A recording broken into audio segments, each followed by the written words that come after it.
Sejam bem-vindos, sejam todas bem-vindas a mais uma mensagem para a nossa edificação espiritual. E o título da mensagem de hoje será o seguinte: Jesus disse: Eu sou a videira verdadeira. Estudo sobre João 15, a videira e os ramos. Vamos descobrir o que Jesus quis dizer com essa frase bíblica? Vamos começar fazendo a nossa leitura bíblica no dia de hoje. Está localizada aí no livro de João 15, versículo 1, 2 e 3, que diz o seguinte: Eu sou a videira verdadeira e o meu pai é agricultor. Todo ramo que estando em mim não dá fruto, ele corta. E todo o que dá fruto, ele poda, para que dê mais frutos ainda. Vocês já estão limpos pela palavra que lhes tenho falado.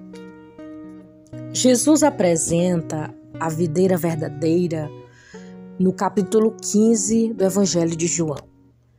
Essa é uma das alegorias mais conhecidas na Bíblia, geralmente intitulada A Videira e os Ramos.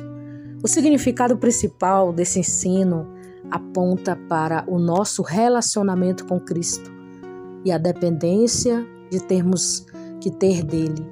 Cristo é a verdadeira videira e nós somos os ramos. Se Jesus é a videira verdadeira e o Pai é o viticultor, ele é quem cuida dos ramos. Estes ramos são classificados em dois grupos: os ramos produtivos e os ramos improdutivos. Os ramos representam todos aqueles que entram em contato com Cristo e o seu Evangelho. E dentre estes, o agricultor cuida de limpar aqueles que dão frutos, a fim de que possam produzir ainda mais frutos. Por outro lado, ele também corta aqueles que não dão frutos. Os ramos improdutivos secam, são juntados e lançados no fogo. Você prestou atenção aí que se você, aí que está ouvindo, que é servo de Deus, que é servo do Senhor, não der fruto, o Senhor te corta? Então, a palavra do Senhor diz aqui e explica para nós que se nós não dermos frutos e nós formos improdutivos, nós seremos lançados no fogo. E agora vem a pergunta: por que Jesus disse, eu sou a videira verdadeira? Jesus utilizou a figura de uma videira devido ao seu grande significado simbólico. A nação de Israel, no Antigo Testamento, por diversas vezes, era representado por uma videira. Olha aí, você vai ler Salmos 80, do versículo 8 ao 16, e Jeremias 2, versículo 21. Inclusive, no período macabeu, as moedas traziam uma videira estampada. Por isso, os discípulos poderiam facilmente entender o ensinamento de Jesus ao dizer, eu sou a videira verdadeira. Também é notável o contraste estabelecido nessa passagem. Diferentemente de Israel, que um tipo de videira que falhou e foi julgada pela sua falta de fruto. Jesus cumpriu efetivamente o simbolismo de que Israel simplesmente tipificava essa videira.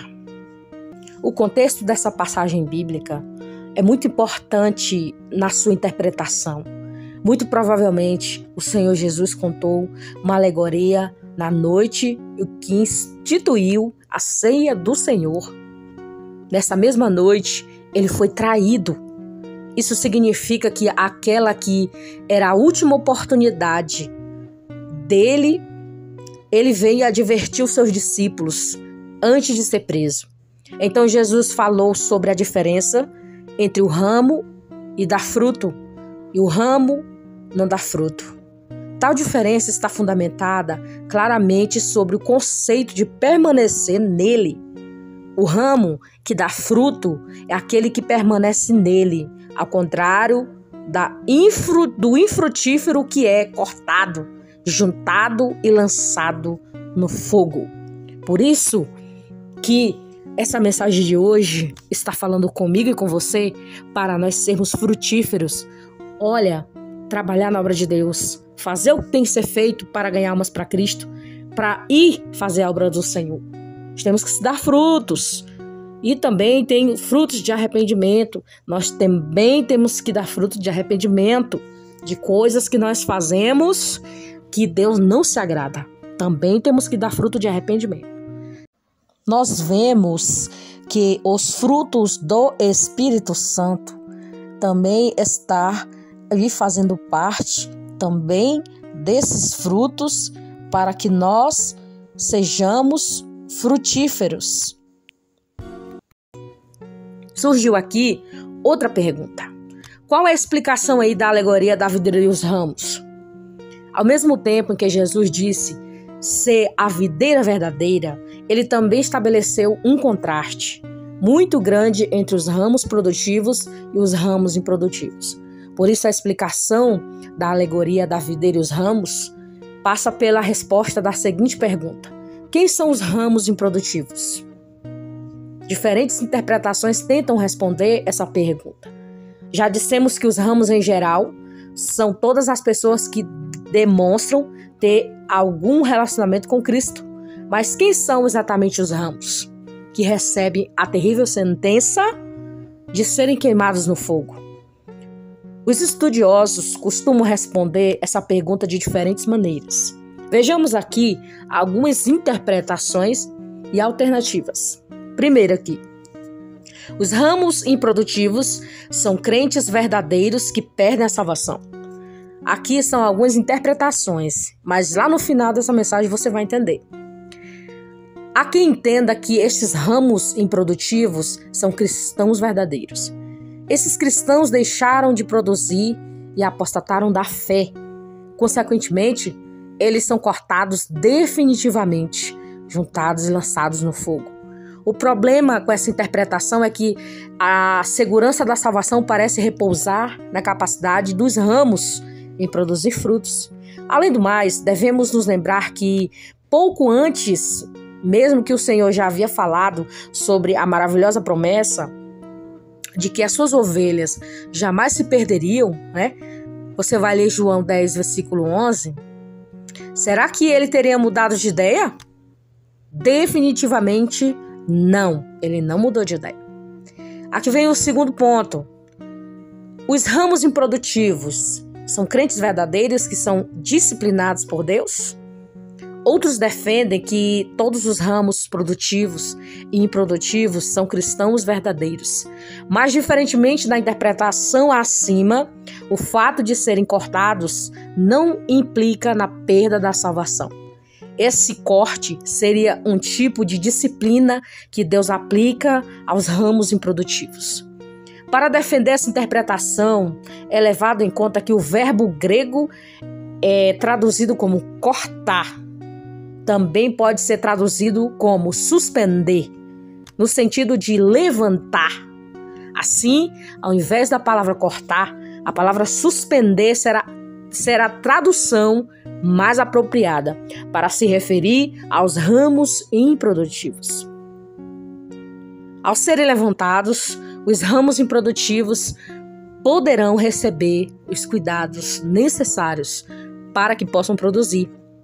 É comum que nas videiras alguns ramos cresçam por baixo dos outros. Eles acabam sendo privados da luz solar e de nutrientes essenciais para o seu desenvolvimento. Como resultado disso, esses ramos ficam mirrados, improdutivos. Então o viticultor pode tratá-los erguendo-os para cima, para que eles possam receber a luz e os nutrientes necessários. Com isso, eles se tornaram ramos produtivos. É justamente com base nesse raciocínio que alguns estudiosos que defendem essa interpretação, eles alegam que Jesus estava se referindo à disciplina que alguns cristãos verdadeiros são submetidos ao longo de sua vida. Esses cristãos são levantados de uma posição rasteira, a fim de que possam produzir frutos. Apesar de parecer uma boa interpretação, o problema é que ela parece ter dificuldade em explicar a sentença do versículo. Olha só o que diz o versículo. Se alguém não permanecer em mim, e é lançado fora como um ramo, seca, e esses ramos serão apanhados e lançados no fogo e queimados. Olha aqui o terceiro ponto. Os ramos improdutivos são crentes nominais? Por fim, há quem defenda que os ramos produtivos e os ramos improdutivos diferem dos dois grupos. Isto é, significa que os ramos produtivos representam os genuínos seguidores de Cristo, que verdadeiramente desfrutam de uma ligação íntima com Ele. Justamente por isso eles produzem frutos. Já os ramos improdutivos representam aí os impostores, essas pessoas que apenas professam uma fé histórica. Eles também seguem a Jesus e dizem estar nele, mas são incapazes de realizar realmente e produzir frutos. Esses ramos ruins e improdutivos são cortados entre os ramos produtivos e finalmente são juntados e lançados no fogo. Mas vamos ver aqui o contexto dessa parábola. Dissemos que o contexto em que Jesus pronunciou essas palavras é muito importante para a sua interpretação. Naquela mesma noite, um dos seus discípulos mais próximos haveria de traí-lo. Todos vós conhecem que foi Judas, né? Considerando isso, que deparando-se com uma insistente repetição do verbo permanecer, que aparece que nesse ensino a figura de Judas Iscariotes se torna inesquecível. Pouco antes de dizer ser a videira verdadeira, Jesus também já havia dito que nem todos os que acompanhavam estavam realmente limpos. Você vai ler João, o capítulo 13. Faça essa leiturinha lá, que Jesus vai estar te explicando direitinho o que ele quis dizer. Obviamente, essa era uma referência a Judas Iscariotes. Você entendeu? A palavra do Senhor dizendo aqui, nem todos vós estáis limpos. Porque ele estava se referindo a Judas, que o traiu. O traiu. E o que o Senhor quer dizer para você e para mim? Cuidado para você não trair Jesus. Porque senão, o que vai acontecer com você é que você será cortado se você não se arrepender. Mas isso não é remorso. Mas isso não é um arrependimento de boca para fora. É um arrependimento de verdade. Porque Judas Iscariotes, ele teve remorso. Ele não teve arrependimento. Então o Senhor Jesus disse, olha, nem todos vós estáis limpos. Então, a palavra de Deus está dizendo para nós, cuidado aí, que se você estiver com apenas remorso, você não está arrependido, você está sujo e você é um infrutífero e você precisa voltar a ser limpo e frutífero, andando na verdade, andando na palavra de Deus. Ele havia estado tão perto de Jesus e desfrutado de uma relação tão próxima com ele. Ele tinha sido instruído sobre a verdade do Evangelho. Ele presenciou a participação de obras incríveis que comprovaram que Jesus era o Filho de Deus. Olha só, tem tantas pessoas que já viram tantos milagres, já viram Jesus curar, já viram Jesus libertar, já viram tantos testemunhos de libertação, mas essas pessoas não conseguem entender ainda o mistério da tão grande salvação que o Senhor tem entregado sua vida para que outras pessoas tenham ouvido. Muitos não entendem aí essa importância dessa intimidade. Judas andou com Jesus, Judas participou da Santa Ceia com Jesus, Judas estava ali todo o tempo. No meio da igreja tem Judas. No meio de qualquer situação tem o Judas. Então, eu quero dizer para você que a qualquer momento esse Judas vai se levantar na tua vida e vai te trair. Por que ele vai te trair? Porque Judas só serve para trair. Judas trai, Judas mente, Judas se vende e Judas engana. Judas se faz de amigo e de amiga, dá um beijo até no teu rosto para poder dizer que você é amigo dele. Mas na verdade é um inimigo. Ele era uma árvore infrutífera. Ele não tinha frutos. Judas não tinha frutos. O Senhor está falando comigo e com você no dia de hoje. Cuidado para que você não seja um Judas. Não traia Jesus, não engane Jesus com coisas que desagradam a Ele. Cuidado. Porque existe Judas em todo lugar. Porém, mesmo diante de tudo isso, ainda assim Judas Iscariotes partiu rumo à sua própria destruição. Já os outros discípulos também tiveram o mesmo contato íntimo com o Senhor. Eles escutaram as mesmas palavras e receberam os mesmos ensinos. E presenciaram e participaram dos mesmos milagres. Você vai ouvir uma mensagem no início dessa, a parábola do semeador. Que saiu o homem a semear e semeou um terreno onde tinha pedregulhos, onde as aves ali do céu comeram, tinha terra boa, tinha várias terras ali. O coração do ser humano é assim. A palavra de Deus, ela é como se fosse esses terrenos.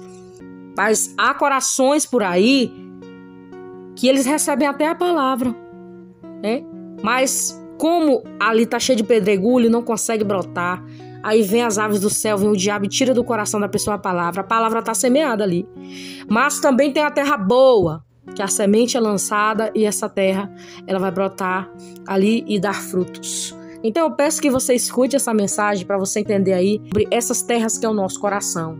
Aparentemente não havia diferença alguma entre o traidor Judas Iscariotes e os 11 restantes. Qualquer que visse Judas na noite em que ele saiu para trair o Senhor, facilmente diria: eis aí um dos discípulos mais próximos daquele que Jesus de Nazaré saía e andava para fazer a obra. Isso significa que aparentemente tanto Judas quanto os demais discípulos eram ramos e estavam na videira verdadeira. Você prestou atenção que ele andava com Jesus, ele andava para todo lado, via os milagres, via as maravilhas, né?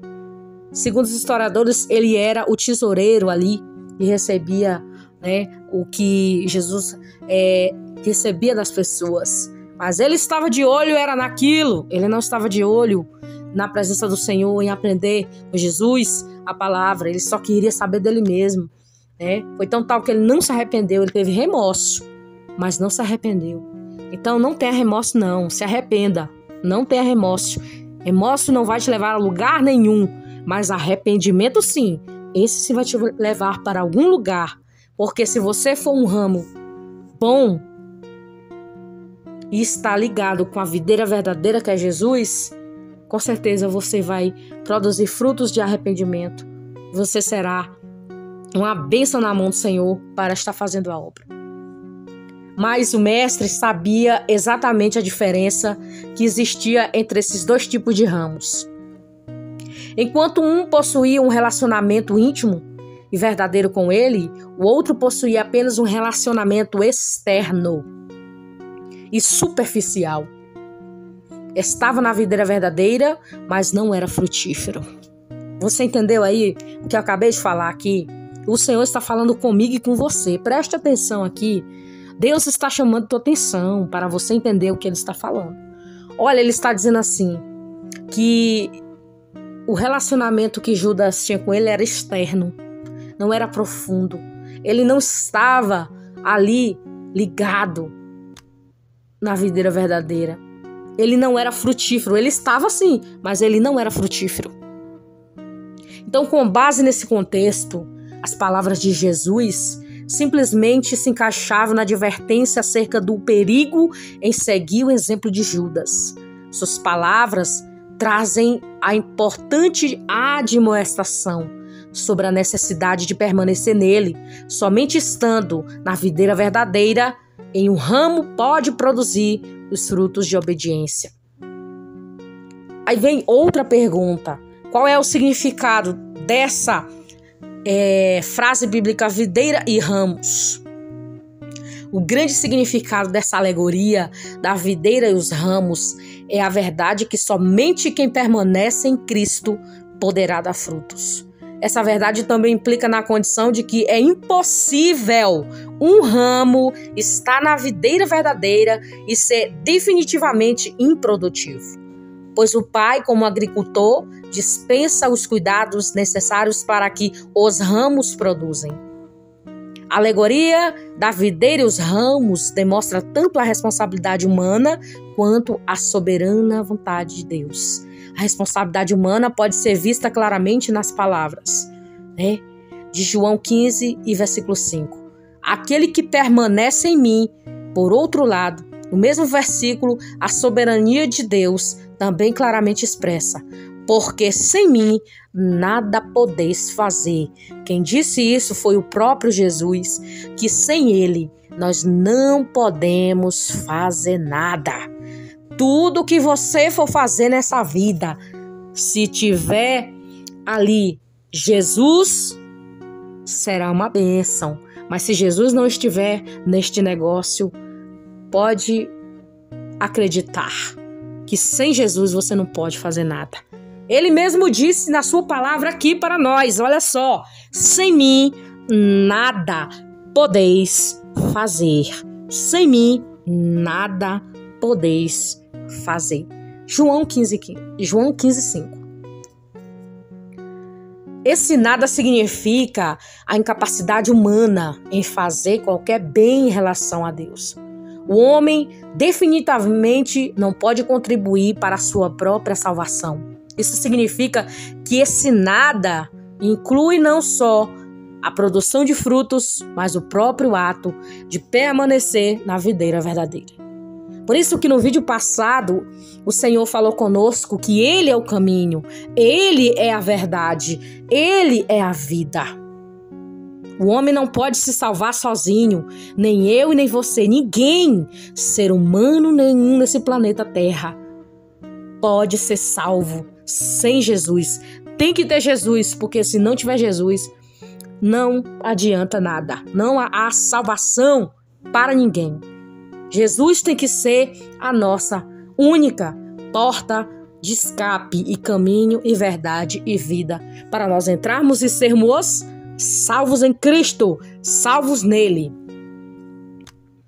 Aqui, qualquer ideia de autogratificação ou salvação por obras cai por terra.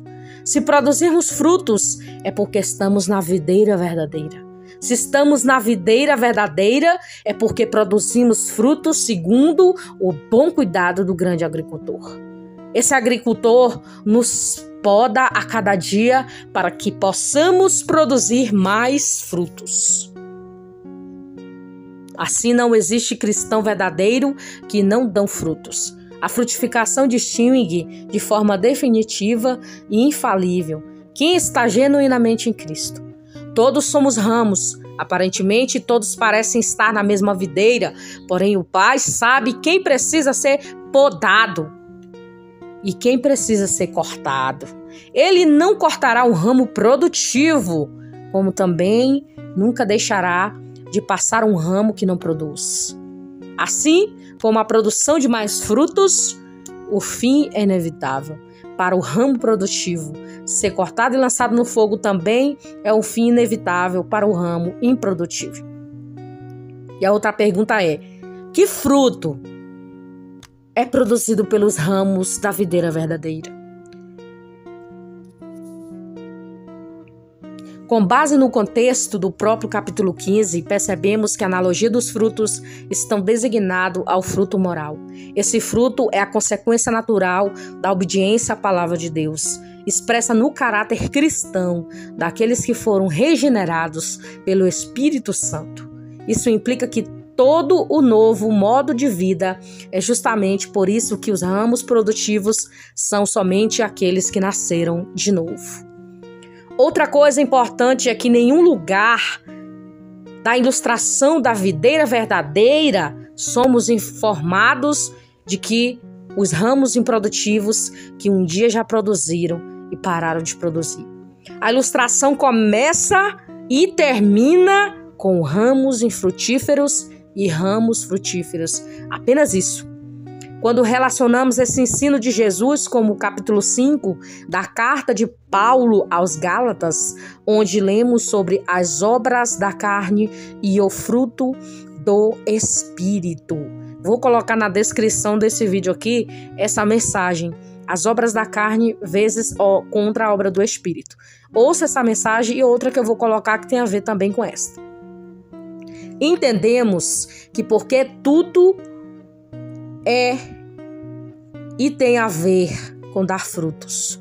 O apóstolo Paulo claramente nos alerta que o fato de que somente pela ação e capacitação do Espírito Santo que podemos demonstrar as virtudes que nos levam a uma vida que agrada a Deus.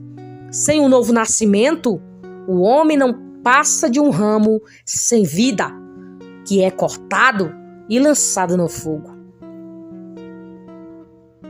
Esse conceito também nos ajuda a entender a sentença do versículo 10. Se guardarmos os meus preceitos, permanecerão em meu amor. Mais uma vez, aqui nós vemos que a capacidade em guardar os preceitos divinos tem que ser importantes, mas no resultado da graça soberana de Deus. Se não guardarmos os preceitos de Cristo, é porque nós o amamos. João 14, versículo 15. Se nós o amamos, é porque ele nos amou primeiro. 1 João 4,19. A ação soberana de Deus sempre precederá a nossa ação. Sem amor, sempre precederá o nosso amor. A sua iniciativa sempre precederá a nossa resposta. Assim, também coisa de bom que possamos fazer aos olhos de Deus. Na verdade, será simplesmente uma resposta de gratidão se produzirmos mais e mais frutos, e glória será para ele.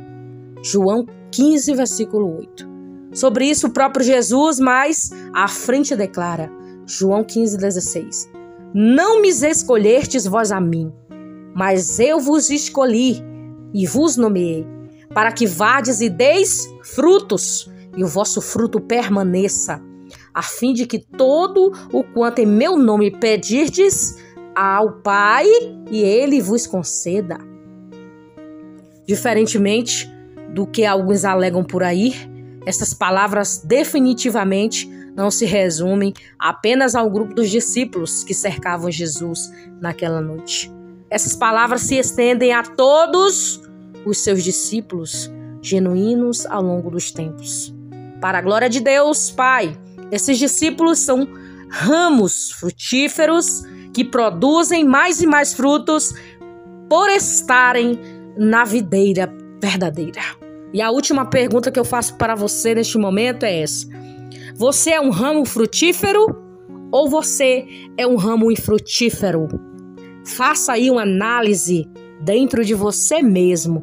Analise-se, pois, o homem a si mesmo. E veja se você é um ramo que produz fruto ou você é um ramo que é infrutífero. Cuidado, porque senão você será cortado.